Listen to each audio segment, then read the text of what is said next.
So far, we have gone through the Ansible playbooks and Ansible configuration file. Now we will discuss the Ansible inventory. Ansible works against multiple systems in your infrastructure at the same time. It does this by selecting portions of systems listed in Ansible's inventory, which defaults to being saved in the location /etc/ansible/hosts. You can specify a different inventory file using the I path option on the command line. Not only is this inventory configurable, but you can also use multiple inventory files at the same time and pull inventory from dynamic or cloud sources. Suppose we have written an Ansible playbook, and now the next question we need to answer is which host should we run it against? There are various options we can use to target the host, but the core element where we get the information about target hosts is the Ansible inventory. Ansible inventory is nothing but a file with a series of hosts which can be grouped. The inventory file also has different host-specific variables defined in it. As we saw in the Ansible configuration file earlier, the default location for Ansible inventory is /etc/ansible/hosts.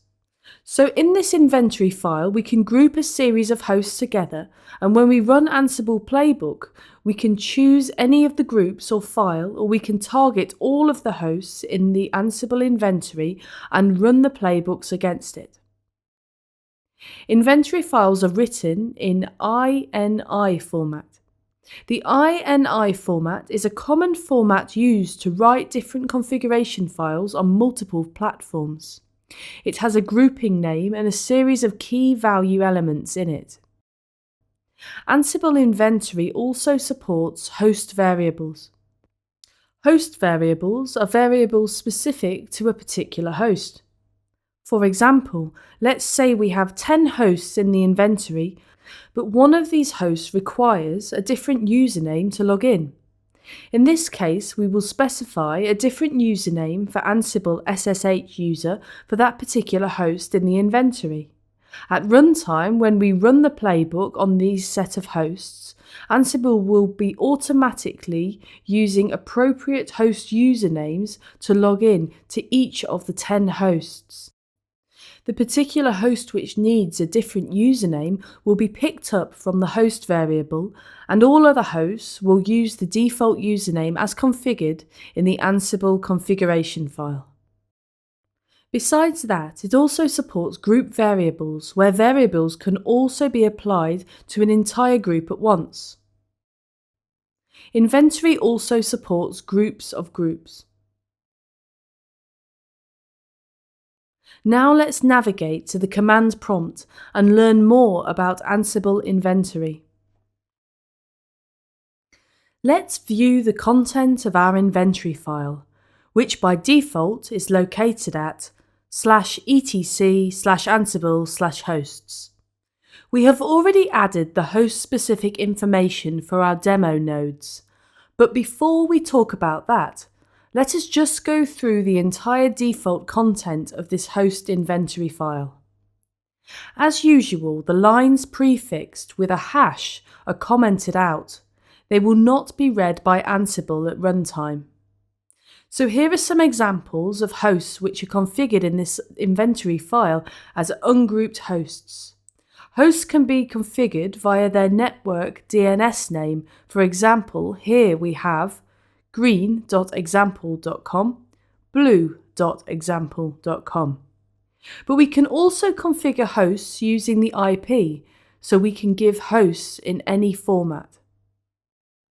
Then in example 2, there is a group called web servers. This group name is surrounded by square brackets, followed by a list of hosts below it. So when we play a playbook, if we want to target all the hosts which belong to this web servers group, we can just target that particular group rather than targeting each individual server in that group. We can also specify the hosts by pattern. For instance, if we want to give multiple hosts with similar names, as is usual in large datasets, We can assign a pattern to specify a range of hosts. For instance, here, we can use the www command followed by the range. From the mentioned example, there are 6 hosts that are being configured with the name of www.001 to www.006. Now on to our custom configuration for the 2 test nodes we have deployed in the cloud. We have grouped them into a group called demo_hosts, and we have listed the 2 nodes under that group, node 01 and node 02. And for each of the hosts, this is the host-specific variable that we are using. The variable name is Ansible user and its value is Ubuntu. In this case, since we are going to log in to the machines as Ubuntu user, we have configured these usernames here. If we did not specify this host variable here, Ansible will try to use the default username of the root. Since the variable is the same for both hosts, we could have opted to move this variable to a group variable level, but for now we can keep it at the host level. Now, as we discussed earlier, we have set up these nodes in the AWS cloud, and our Ansible host will communicate with our test nodes via their private IP. So for our Ansible node to be able to resolve the IP of our nodes by name, we also need to add these nodes, node 01 and node 02, to the etc hosts file. We have already done it, so let's review it now. Let's quit this inventory file. And now view the contents of /etc/hosts file by executing cat/etc/hosts. So here you can see we have added node 01 and node 02, and we have mapped them to the respective private IP addresses assigned to our EC2 nodes by AWS. So if we navigate to our EC2 dashboard and select our EC2 instance, we can see the private IP addresses here in the description section. Now, we could have used the public IP addresses for our test hosts. But as we mentioned earlier, the public IPs may change as our machine reboots. But private IP addresses generally remain the same, and otherwise private IP addresses are more secure anyway. This is our environment setup. We deployed 3 instances in AWS Cloud.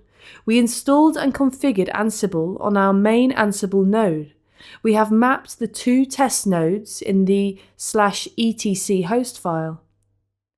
172.31.25.195 to node 01 and 172.31.17.196 to node 02.